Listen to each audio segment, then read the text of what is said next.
આજે આપણે વાત કરીશું મિથ્સ અને ફેક્ટ્સ, મતલબ કે હકીકતો અને માન્યતાઓ ટોટલ ની રિપ્લેસમેન્ટ, મતલબ કે ગૂંઠણ બદલવાના ઓપરેશનની વિશે. તો પેલી માન્યતા એવી જોવા મળે છે લોકોમાં કે ડાયાબિટીસ, બીપી મતલબ કે હાઇપરટેન્શન, હૃદયની તકલીફો વાળા દર્દીઓ આ ઓપરેશન ના કરાવી શકે.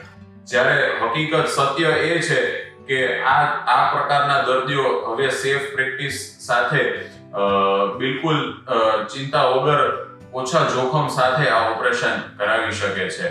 બીજું માન્યતા એવી જોવા મળે છે કે આ ઓપરેશનના સક્સેસ રેટ બહુ જ ઓછા છે. મતલબ કે ઓપરેશન પછી ચાલવામાં તકલીફ પડતી હોય છે, જ્યારે ગોઠણ મારો વળી શકશે કે નહીં વળી શકે.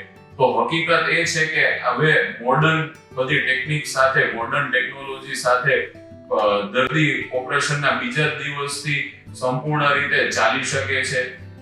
તેમજ તેમનો જે ગોઠણ વળવો એ બી સરસ રીતે ફંક્શન કરી શકે છે.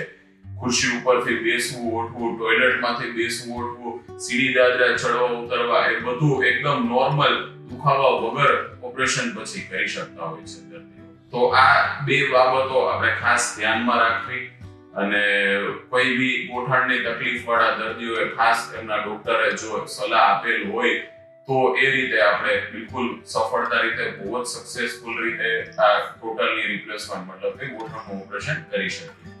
Thank you.